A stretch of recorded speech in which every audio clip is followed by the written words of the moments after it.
Hari ini dunia sedang panas. Narasi akhir zaman berseliweran di mana-mana.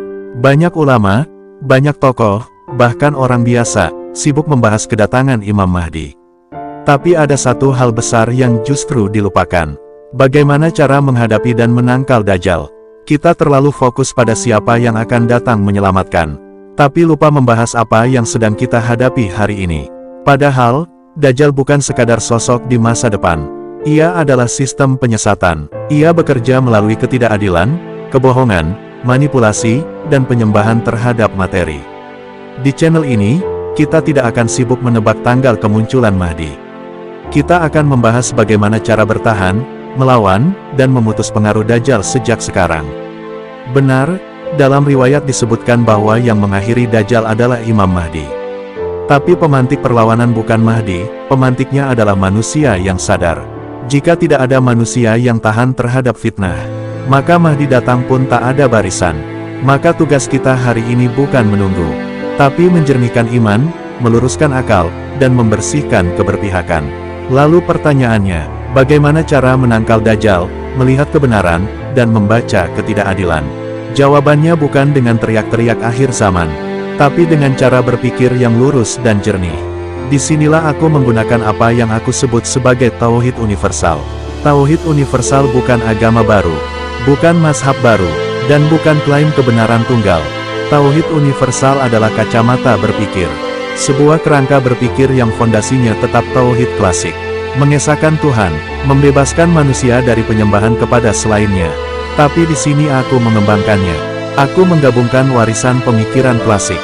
Dari Tauhid, filsafat, akhlak, hingga pengalaman hidup nyata. Lalu aku satukan menjadi satu kerangka kesadaran. Tujuannya satu, agar manusia bisa membedakan mana Tuhan, mana berhala, mana kebenaran, mana tipu daya, mana keadilan, mana yang hanya terlihat adil. Karena Dajjal tidak selalu datang dengan wajah menakutkan. Ia sering datang dengan wajah yang rapi, dengan bahasa agama, dengan jargon kemajuan, bahkan dengan dalih stabilitas dan kesejahteraan. Tanpa kacamata yang benar, kebohongan bisa terlihat seperti kebenaran, dan kezaliman bisa tampil seolah-olah sebagai takdir. Maka Tauhid Universal bekerja di sini, membongkar ilusi, meluruskan makna, dan mengembalikan pusat ketaatan hanya kepada Tuhan. Baik, sebelum kita lanjut ke pembahasan inti, saya perlu menjelaskan secara singkat apa yang saya maksud dengan Tauhid Universal. Di dalam Tauhid Universal ini terdapat 7 pemetaan kesadaran. 7 pemetaan ini saya susun dengan menggabungkan Tauhid klasik, dan warisan-warisan pemikiran klasik lainnya. Bukan untuk mengganti, tapi untuk menyatukan dan menjernihkan cara berpikir. Prinsip dasarnya sederhana, tapi tegas. Setiap kebenaran yang sejati pasti terhubung kepada Zat yang Maha Mutlak. Jika sebuah pemikiran, sebuah klaim kebenaran, terlihat benar di permukaan, tetapi terputus dari Zat yang Maha Mutlak, maka kebenaran itu bukan kebenaran yang utuh. Sebaliknya, jika sebuah pemikiran, nilai, atau sistem, tersambung dengan Zat yang Maha Mutlak, maka ia memiliki legitimasi hakiki. Disinilah Tauhid Universal bekerja. Bukan menilai benar salah dari siapa yang bicara, tapi dari apakah ia tersambung atau terputus dari sumber kebenaran itu sendiri. Karena Dajjal, pada hakikat, adalah pemutusan hubungan antara manusia dan Zat yang Maha Mutlak. Untuk contoh saya akan menafsirkan sistem kepemerintahan Indonesia hari ini.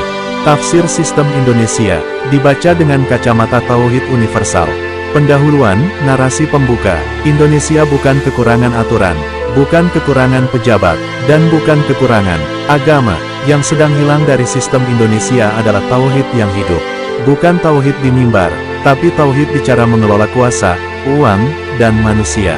Satu Zat yang Maha Mutlak. Fondasi ketuhanan sistem. Pertanyaan Tauhid Universal, apakah sistem Indonesia benar-benar menempatkan Tuhan sebagai sumber keadilan tertinggi? Fakta tafsir, Tuhan hadir di konstitusi secara simbolik, tapi absen secara operasional. Keputusan sering tunduk pada kekuatan modal, kompromi politik, stabilitas semu. Makna Tauhid Universal, jika keadilan bisa dikalahkan oleh kepentingan, maka Tuhan belum menjadi pusat sistem, baru menjadi hiasan legitimasi. Terjadi pemutusan pada level Zat. 2 asma keadilan, kebenaran, amanah. Nama Tuhan yang dipakai sistem, Uji asma, apakah keadilan benar-benar menjadi nilai utama? Realitas, hukum tajam ke bawah, tumpul ke atas. Korupsi sistemik, tapi pengampunan struktural. Rakyat kecil disiplin, elit fleksibel. Tafsir Tauhid Universal, Asma al-Adil Maha Adil disebut, tapi tidak diterjemahkan. Asma dipinjam, tapi tidak dihidupkan. 3 sifat, cara kerja kekuasaan, uji sifat, apakah cara kerja sistem mencerminkan hikmah dan kejujuran? Fakta, prosedur rapi, hasil timpang. Hukum sah, keadilan luka. Demokrasi jalan, tapi aspirasi macet. Makna, sistem yang sah tapi melukai rasa keadilan. Berarti gagal di level sifat ilahi. Rapi secara administratif, tapi retak secara tauhid. 4 nur, akal dan kesadaran publik. Apakah rakyat dicerahkan? Uji nur, apakah sistem mendorong rakyat berpikir kritis dan sadar? Realitas, kritik sering dicurigai. Perbedaan dianggap ancaman. Rakyat diposisikan sebagai objek, bukan subjek. Tafsir, ketika akal dibatasi atas nama stabilitas. Nur sedang diredupkan. Ini wilayah kerja Dajjal sistemik. 5 Nur Muhammad, keteladanan moral kepemimpinan. Uji teladan, apakah pemimpin berdiri di pihak yang lemah? Fakta, retorika populis, kebijakan elitis. Agama dekat kekuasaan, jauh dari penderitaan. Keteladanan kalah oleh pencitraan. Makna Tauhid Universal, kepemimpinan tanpa keberpihakan moral.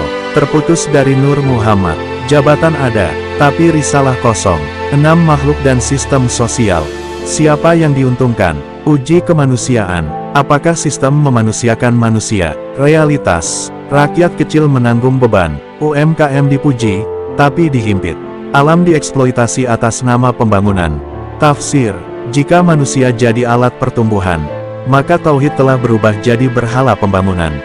Ini Dajjal dalam bentuk kebijakan. 7 amal dan buah sistem.